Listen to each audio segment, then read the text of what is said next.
And I'm live. You are live. I'm being told I am live. We are live. Blast off. Hello, everyone. Welcome again. Welcome to my house. Welcome to my channel. There are 400 of us today. Not today here, but there are 400 followers on this channel, which means we're a big tribe already, very involved and very interesting, I think, tribe, having spoken to some of you.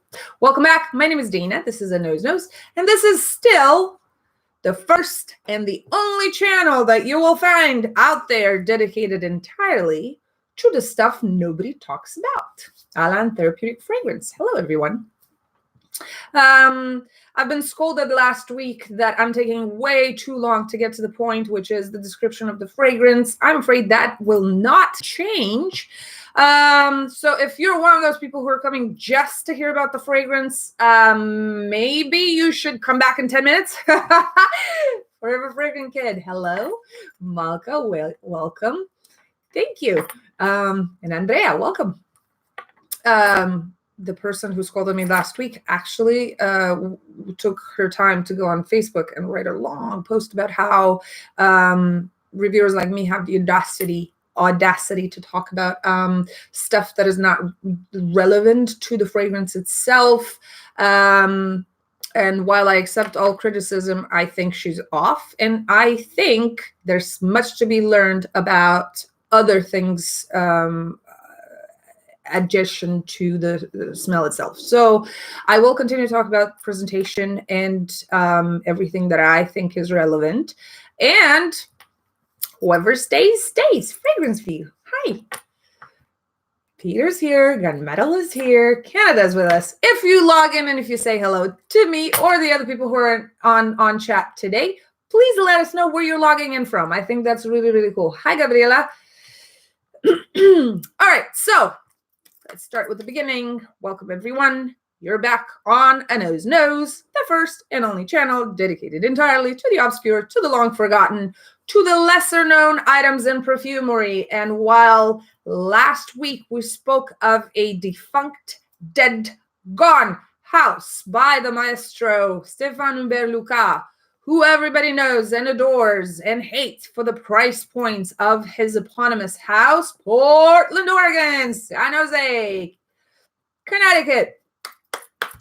Today we will talk about something I bet none of you heard about, unless I showed it to you, which I tend to do with the stuff that I discovered that I think is very good. And the fragrance for today is also more accessible. It's still in production. You can find it out there. The prices are not shameless.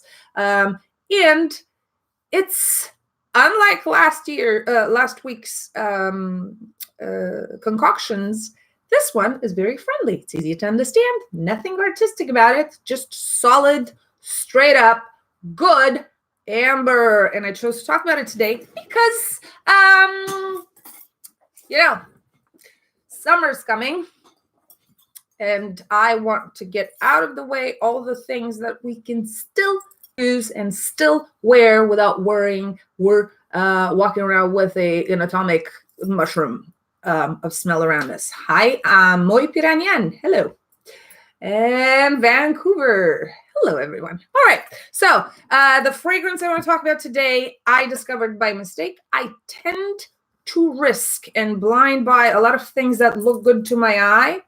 Manila, Philippines. Oh, my God. We're all over the place. Well, it's late over there or early. I actually don't know what time it is in the Philippines. I think you guys are like 17, 16 hours ahead, which means it's pretty late over there or very early in the morning. Actually, no idea. It's 11 a.m. on the Pacific coast. Let us know. 2 a.m. Thank you for joining. Also, because I have coffee and I will be rambling, as the lady said last week, from my coffee-induced, talkativeness, I invite you to grab a drink. You're visiting me right now. I'm going to try to teach you as much as I know about the fragrance today, but this is a chat, okay? So feel free to say hello, to comment, to, whatever people do when they're on a visit in a party with other good and interesting people around. Amy from SoCal. Hi.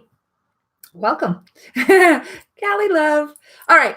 The fragrance for today, like I said, without further ado, is coming from the house of La Sultane. Ashfaq from Dhaka. Hello. Raluca. Hello. This is called La Sultane de Saba. La Sultane de Saba. We have somebody from Manila. Maybe you know where Saba is because you're closer to it. It's a house that is not from Saba. This is not from Borneo. This is from France. This is a French house that produces cosmetics. Rather expensive, but not shameless, I can't touch it kind of cosmetics.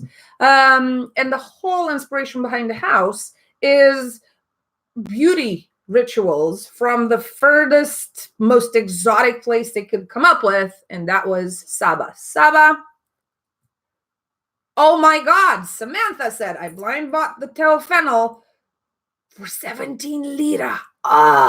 I die. Teofenol is one of the fragrances I recommended in my 4 for Life video. So La Sultane de Saba is a cosmetic house that started in Paris. I found this on eBay, liked the bottle because it seems very well made, and I believe there is something to be told about the relationship between what it looks like, how it presents, and what's in it.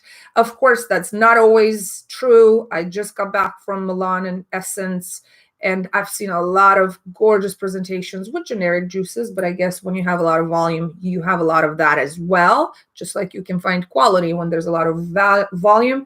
I was attracted to it. There was no description anywhere. It wasn't even listed on any of the directories. Base Notes Fragrantica did not have this house listed when I started purchasing their fragrances. In the meantime, so they were launched in 2010. In the meantime, good to know. Thank you. In the meantime, they produced about 11 fragrances. I think the most recent is from 2016. This was the first fragrance they made, and they launched it in 2011. It's still in production. It can be found for relatively decent prices on eBay or online. I think the last time I checked, it was about $55, $60 with shipping. So it's not bad at all. On their website, I believe last time I checked, it was around 80 euros. And from 11 fragrances, I owned 3 so far. And to be honest, I actually ordered another one last night because I couldn't help myself. I don't know what's going to come of it, but I will keep you posted. But this is La Sultane de Saba, Paris, and it's called Voyage on Orient. So voyage to the Orient. What a cheesy, what a predictable, what a whatever. I don't even know what to call it. Come on, camera. Hey, my dear. Hello. Oh, camera. Oh, lovely camera. I am so sorry I subject you guys to this, but for some reason, today, it won't focus. It says Voyage en Orient, voyage, trip to the Orient, and underneath, this says Ambre, Musc, Santal. So it's a very self-explanatory formula built around amber, musk, and sandalwood. Now, focus camera, please. Nope, it's not happening. From the side, the bottle looks like this. And in fact, they're all the same style. They're all the same styling, the same size, the same price even. When you have them all next to each other, they actually kind of stack up rather intelligently. And they look very sinuous and very, curvy and very fluid somehow. The bottle is very thick. Again, if you're here just for the description of the juice, it might take a while. Come back in 10 minutes. Forgive me. This is how I go about stuff. Because you start with the eye before you put your nose on it. This is what I saw, and this is what I was attracted to. It hasn't changed. Production stayed the same. Usually they change for cheaper bottles in time. This house didn't. I don't think this is a focus, and I don't think this is where their profit comes from. That's why I have a feeling that unlike other firms that create perfume as a secondary income source, this house, or whatever you want to call it, brand, cares about their quality, but they're not relying on this to bring a lot of money. That's why I think the difference between the value or the price of the ingredients and the price at which they sell the bottle is actually smaller. So their margins are not as high. They don't have distribution in physical locations. They don't have to pay for much. Their marketing is non-existent. And I think for this kind of price, the value is absolutely fantastic. So the other bottle I had that went as a gift, because this is what happens when people come and we're drunk after dinner parties, because I drink, we come up here, we start, you know, the porno session with fragrance, the perfume porn session, and, you know, they like something, I'm like, hi, here you go, happy birthday, kind of a thing. So the other one left very quickly, and it was a patchouli vanilla something. I don't remember. But that one was stickier. It was more frontal, if you want, more dense. This one has depth. This one I've taken around in many, many places. Every time I meet with other fume heads or reviewers, I try to bring it along because I think it's a good discovery. And everybody, my door is open. Always. I bring it along, and a lot of the fellow reviewers agree that while it's not a very sophisticated amber, while it's not a very tongue-in-cheek, interesting, creative, artistic type of amber, this is the type of amber you go to when you want something good. You know, sometimes you don't want the 97% cocoa chocolate that makes your heart go like this and your eyes palpitate. No, you want the childhood chocolate that probably has no trace of real cocoa with some cheap milk. I'm not saying this is cheap, but I'm talking about the idea of you want comfort, you want to reach and get something that makes you happy every single time. And this is that kind of amber. I'm going to go into the composition very soon. I want to say a few things. I did not know there's a Saba region in Yemen. Maybe the inspiration comes from there. I have a feeling, since they have a lot of voyages, and they all have to do with, you know, the silk route, the Ayurveda route, and so on and so forth. I believe the Saba they referred to when they started this house was the Saba that is located now, and this is your geography lesson for today. The Saba region that I knew about is in the north part of the Borneo island, which you see in all the documentaries, because that's where most of the orangutans are today. Thank you, Mr. Attenborough. The Sultanate of Brunei is also there. Saba. Do you read the or no? Or is it just Saba in Turkish? That's a good name for tomorrow. The Sultanate of Brunei is to the south of it. This is also very close to where Kalimantan is. And Chantecaille, we know, kind of took inspiration from that region when they created Kalimantan, which has a lot of roots, olfactory roots similar to Voyage en Orient. So there's this inspiration that part of the world, apparently, even though Kalimantan and Chantecaille are not Eastern houses, this is not an Eastern house. This is their idea of what Saba and exotic and Orient has to smell like. I have no problem with that. It's a little bit formulaic and a little bit expected. This is a Western interpretation of what Oriental means, but the product is very good. Saba is a region known for its music, actually. Although it's a majority of followers of Islam. I think it's I know, at least this is how they talk about it, people from there. It's one of the regions in which there's a lot of inter-ethnic marriages. Everybody kind of lives happily and together over there. They have an interesting food environment and new gastronomy that people go there for. So there's a culinary destination in that part of the world. And I don't know, everything I read of it is like happy, interesting, straightforward, full of love. I know, wild oud, there you go. And it's been on my list, not necessarily Saba, but that part of the world for me to visit for a long time now. So that's all I know about Saba. La Sultane means the she sultan, the she sultan ruler of Saba, of which I found nothing. I am a nerd for folklore, for legends, for anything that has to do with ethnic root mythology. Found nothing. So maybe this lady is invented. Maybe it's not the Saba that I thought about. I couldn't find anything on it. But hey, makes for a good story.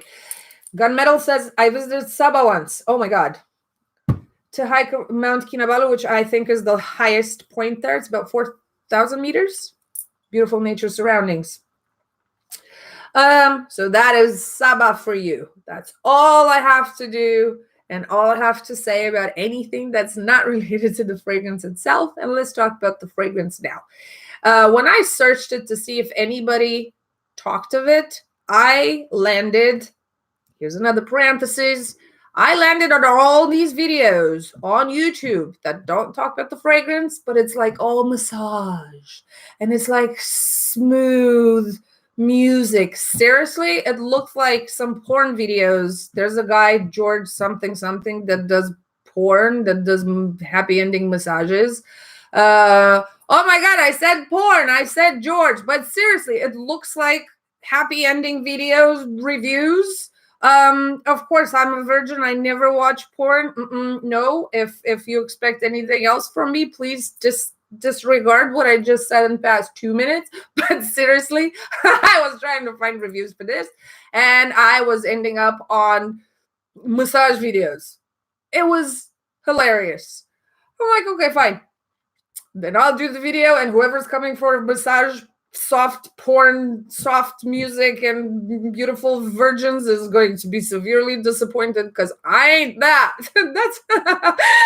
That's a fact. All right, let's talk about the juice. We're 18 minutes in. Whoever came for the juice is really mad at me right now. I am so sorry. Voyage en Orient, Ambre, Musc, Santal. This is an eau de parfum. All of them come in eau de parfum. And it starts, Dana plus porn is too much. Yeah, I don't think your heart could take it. My heart wouldn't take it. All right. It starts, I don't know what the notes are. If it's on I believe it is on Fragrantica. I don't remember what the notes are listed, but I'm going to tell you what I smell. And just to show you, maybe it's going to focus now. No, doesn't want to focus. There's a very oily film on my skin. I don't know what's happening to my camera today. It wants my eyes. Here's my eyes, darling. Yeah, focuses on my eyes and not my... I don't think you can see it. There's an oily sheen on my hand. It sits a little bit oily, so you be careful with your clothes. It wasn't this dark when I purchased it, but it definitely has a lot of vanillic elements into it. And with time, it became this. This is my second bottle. The first I almost finished. It was like this much. And of course, it became a gift. It could also be Shiva. You might be onto something. That's good. Here you go. Homework for next week. To look up Shiva Ibn al-Tabari. Got it. So this is my second bottle, but it still ages the way you see it. It's almost orange. It's not nuclear orange like some other vanillic concoctions go. For example, I think the Au Pays de la Fleur d'Oranger, Neroli Blanc, for example, gets nuclear orange. It's radioactive glowing orange. This is not quite like that, but it's very dark. And it stains. So careful on your skin, careful on your clothes. It applies in a way that is very thick. Now, first blast, disregard it if you can. It's very citric. It's very bigaradi, almost like bigarad, like bitter orange, oily, dense, citric, almost like a Campari type of blast, slightly alcoholic. Campari is the drink, slightly alcoholic, a little bit bitter, and orange in essence. You think orange when you put it on. It also has a blast, certainly after application, of cinnamon and nutmeg. And from the beginning, there's a very, very pronounced kumarin. Very pronounced. Hi, Ioana. Super, super pronounced kumarin of the hay kind, which is very surprising to me. It makes this a little bit odd. The first blast is odd. It's slightly alcoholic. It's almost like fermenting hay. If you lived in the countryside and you know that after you sow the hay, is that the word? You cut the grass, right? To make hay. You have to let it out to dry. Then you have to kind of like grab it and toss it to make sure that it's dry everywhere. Because if you put it in, haystacks, it could start fermenting, and that fermentation is bad because you can't use it anymore. You can't feed the animals. I grew up in the countryside, so bear with me. But it's kumarin, if it's a lot of it, to my nose, has this just a notion, tight tinge of wet hay, slightly starting to turn, not towards fermented, but it's about there. It's starting to move. Something's starting to move, kind of a thing. That's how kumarin, apart from, the tonka-ish notes to this accord or to this smell, I guess.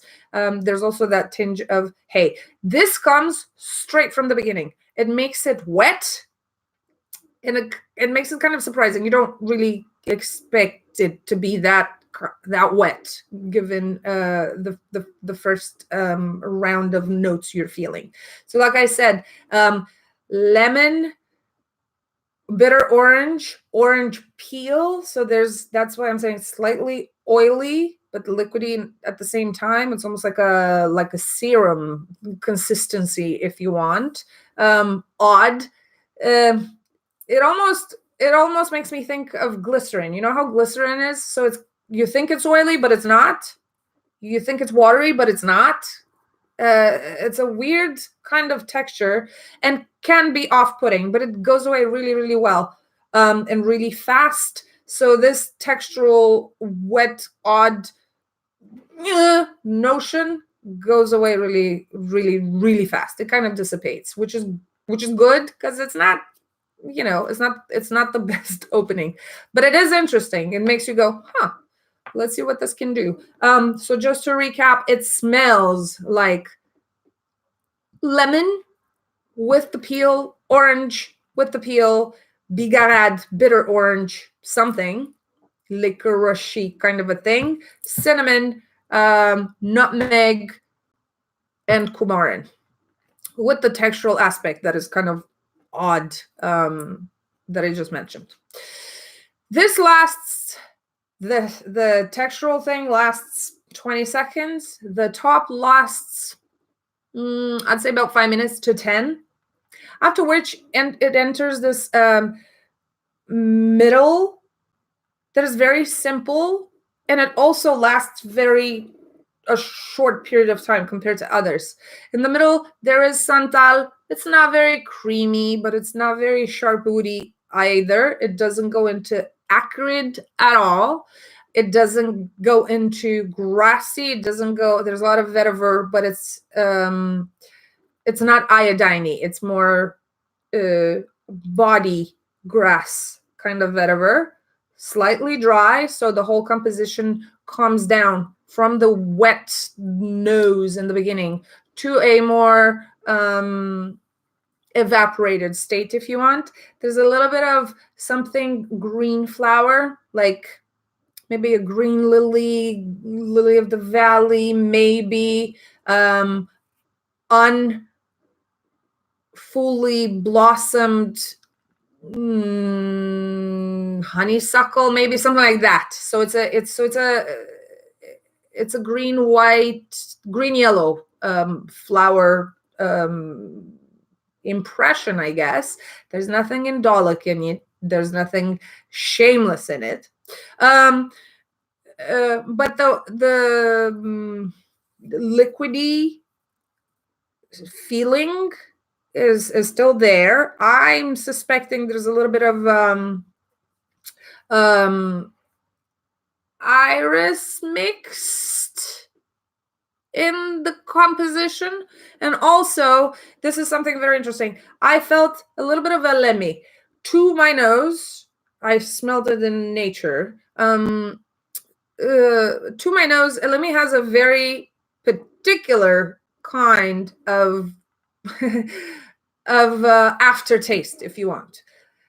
Leave aside everything that it smells like. One of the first impressions I have of Elemi, and I have it everywhere I find it. For example, when I smelled this one a couple of days ago, it imprinted very, very similarly from this particular note to Opus 1144 from Unum.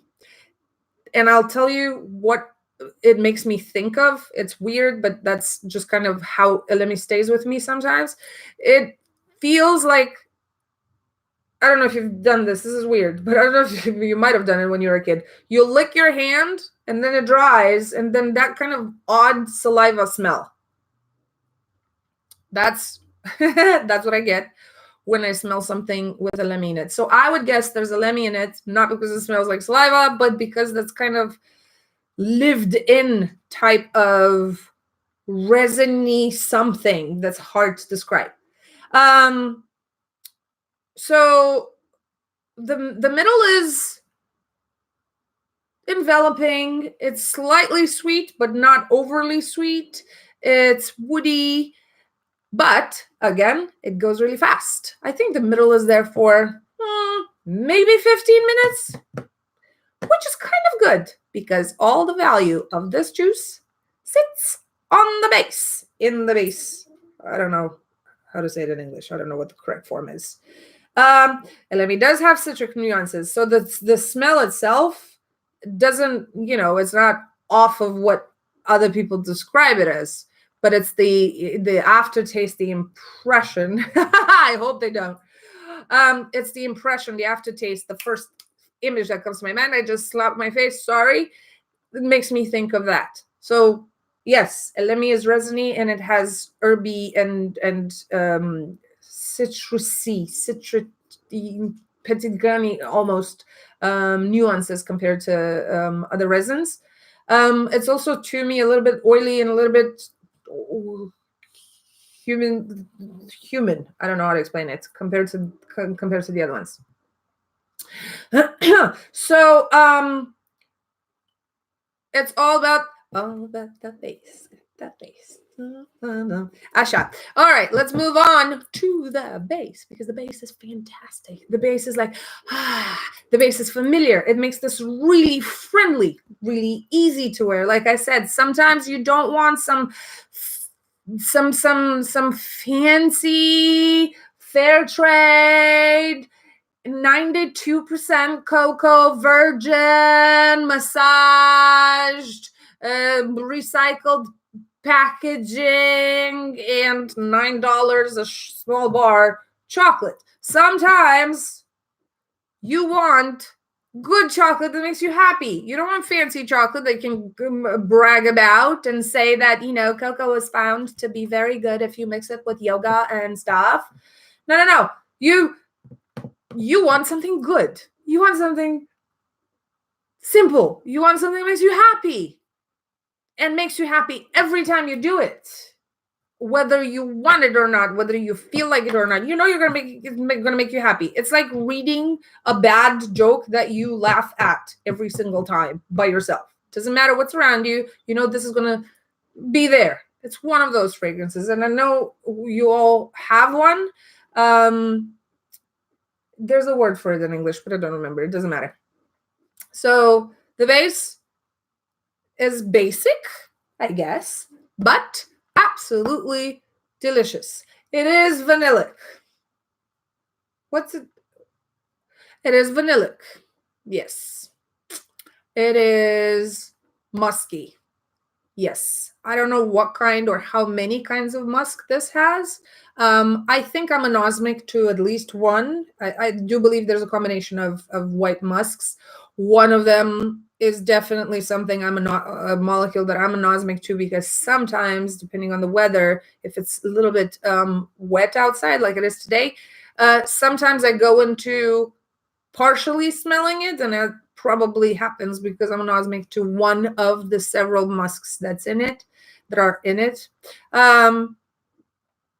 There's coumarin that's felt throughout, and it's still there, and it's a little bitter, and it's a little bit wet again, and hayish and medicinal.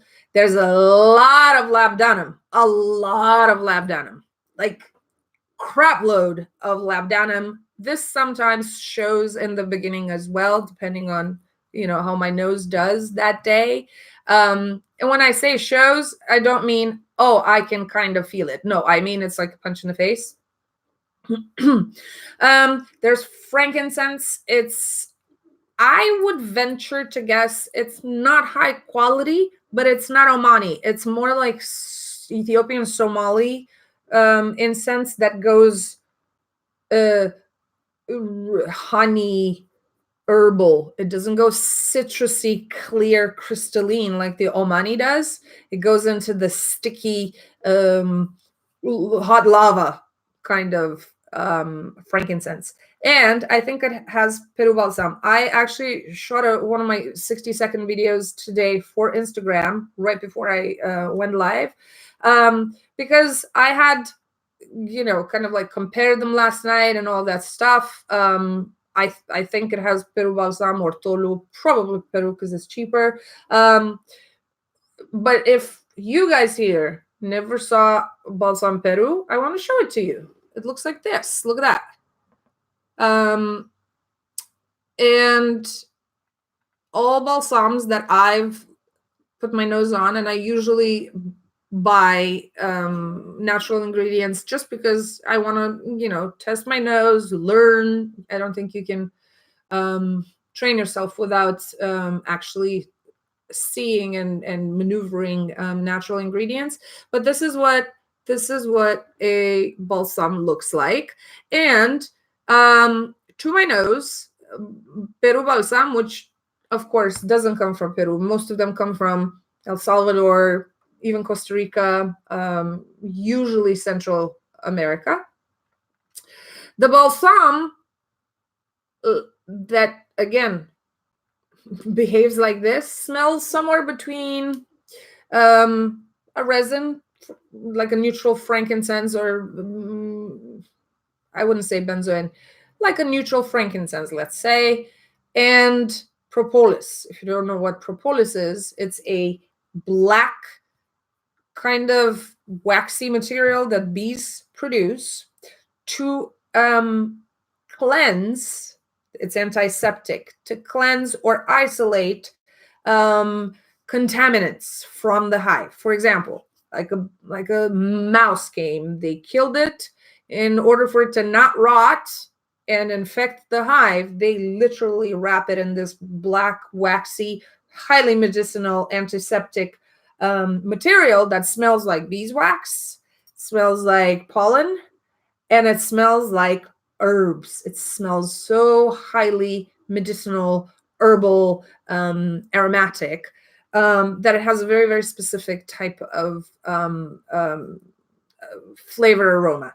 Now, both Peru Balsam and Tolu Balsam, which are basically the same species but two varietals, smell like incense and propolis together. That's what it smells like. And this very propolisy, very deep, very herbal, sticky, but honey-esque in a way, accord or profile is also to be found in this. So the base is not hard to understand. It's not hard to like. Yes, propolis is fantastic, and it's one of the best things for burns. It burns when you put it on burns, but it eliminates. We were talking about propolis. It makes you not be left with a scar like this one. I don't know if you can see it. I'm covered in scars because we didn't have propolis back then. But hey, so. Hi, my brother Lucas. Dana says, I eat a lot of tree tears, resins from the trees. I'm lucky to be a balsam and resins. Yep, that's what they are. The balsams and resins are tree tears. Actually, the one of the most underrated and unknown and not yet exploited resins that I think should make its way into perfumery is the one that shows on pit stone trees, plums in particular, plum trees and apricot and peach trees make these resins that nobody's looking into, and they're very floral and they're very fruity. The plum one is slightly tannic. I think somebody should look into that, but hey, who am I to say? I'm just looking and smelling things. I'm not making stuff. Donna's like, yep. So the base on this is deep, is rich, is unctuous. It seems a little bit liquidy. It's hot. It's like hot lava. It's a little bit medicinal, herby. It's not very animalic. So whatever musk there is in it is only there to kind of like blend and support and provide some sort of body to it, but it's not necessarily very pregnant, very present. The amber accords, however they're constructed, because the vanillic ones are very easy to read. Like I said, the labdanum and the Peru balsam are also easy to identify. There's probably a little bit of benzoin in here. I don't know what the amber accord, because it says amber, musk, santal, is built with. And to be honest, I don't care. I really don't care. Again, this is not very sophisticated. This is not very multi-layered. This is not a vintage Ambre Fétiche. This is not a vintage Ambre Sultane. This is not Ambre Précieux. It's not. It's simple, and it's friendly. It's easy to understand. It's easy to wear. It's easy to rock. Stays forever and projects in a very friendly, not assholey manner. Again, no panties will drop for this, probably. I can't guarantee you this is beast mode. It's probably not beast mode, but people will feel it kind of the same way you feel somebody's body heat. You know, somebody you actually like when it's not very when it's not very hot, or not hot enough to not want anybody next to you. But when you're in a conversation with somebody, you feel their presence. You know their hot bodies, warm bodies in front of you. You feel that kind of temperature.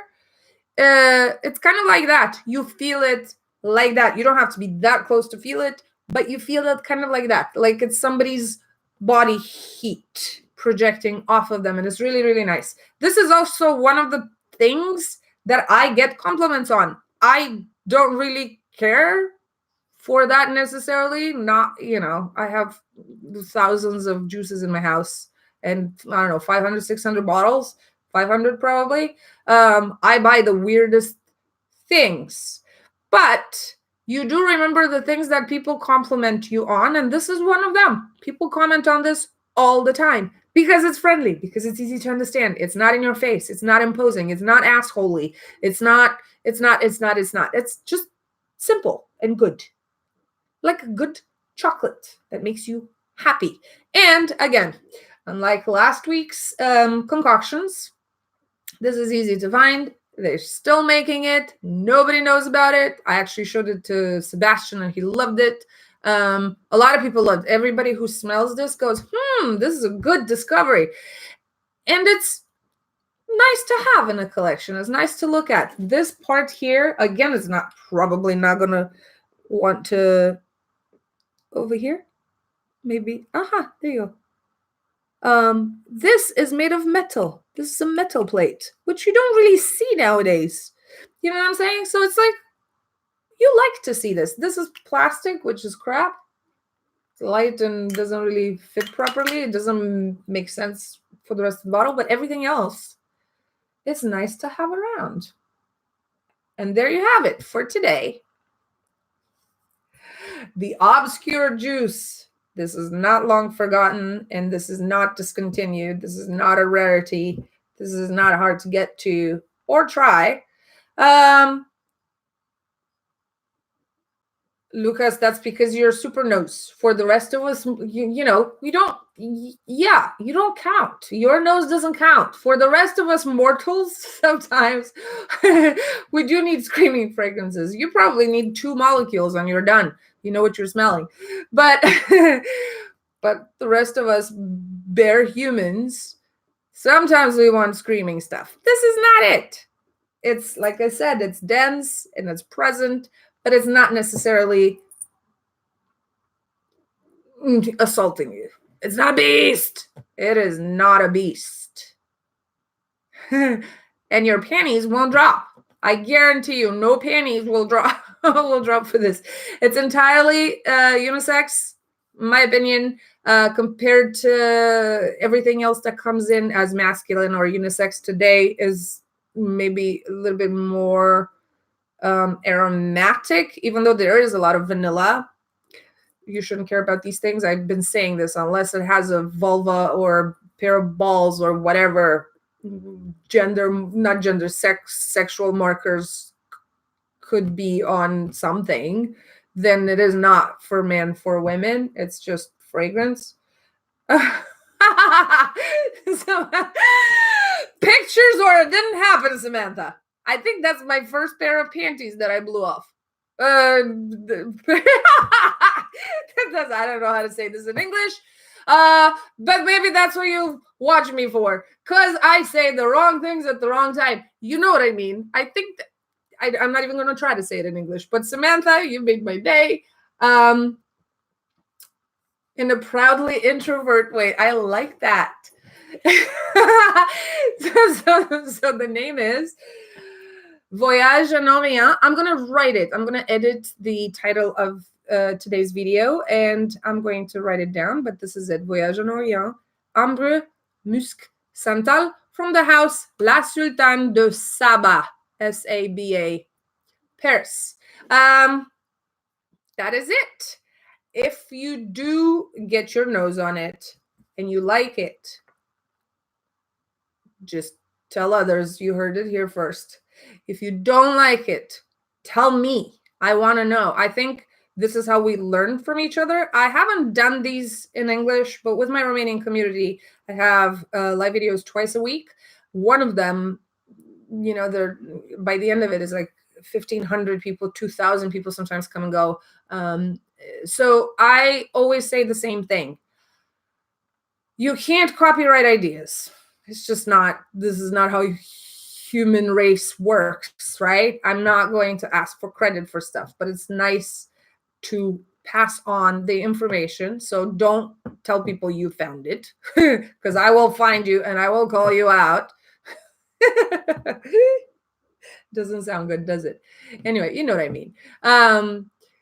But also, please, and this is even more important, if you put your nose on it and it feels completely different than what I described, please come back and tell me. I think tastes are different. I think different markets are different. A lot of you guys are collectors. A lot of you guys are reviewers.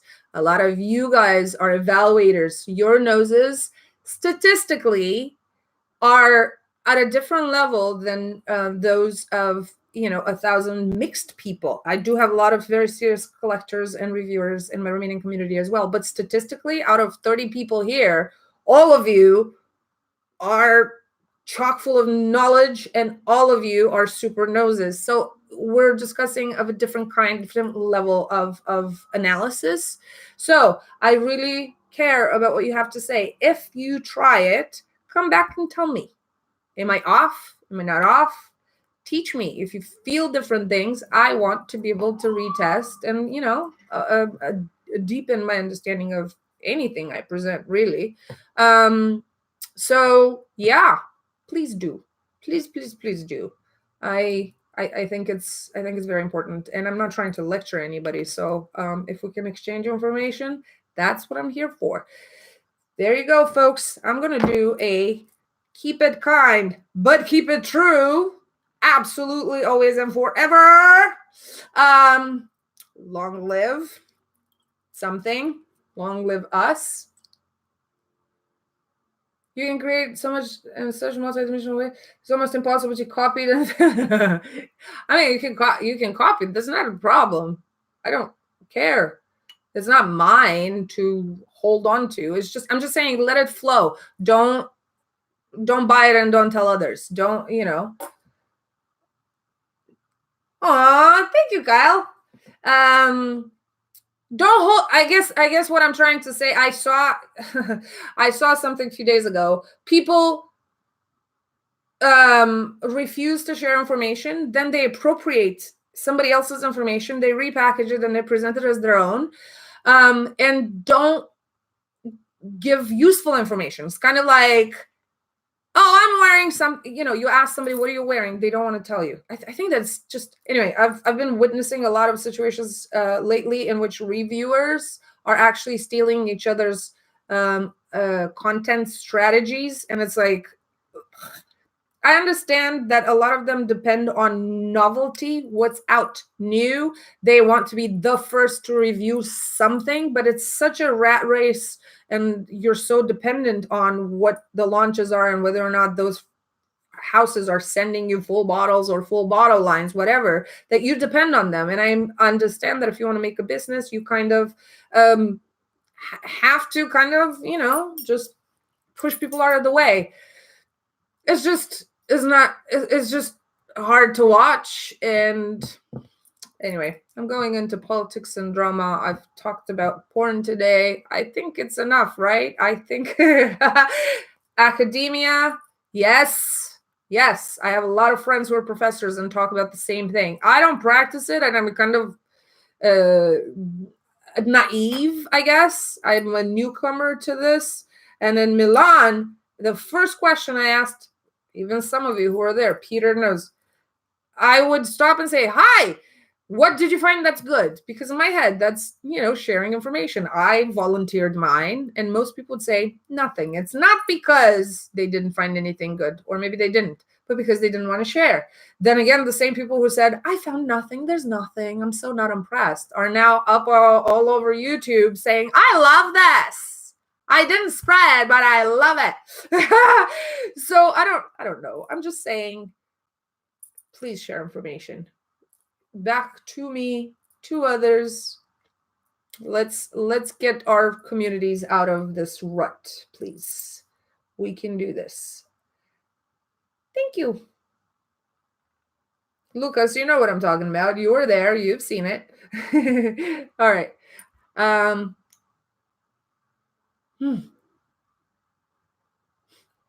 right. I'm going to leave you. It's 11:49. I will see you next week with a discontinued by somebody who's very important in the fragrance community today, that I paid $34 at Sears, probably gray market, and that I bought for the bottle, and then I found out it had been sold at Barney's for $200. I think it's fantastic juice, and it's very summery. So if you want to hear about a house that no longer exists by somebody who does exist and makes a lot of money from perfumery, and you like citrusy Italian style fragrances, join me next week and spread the word.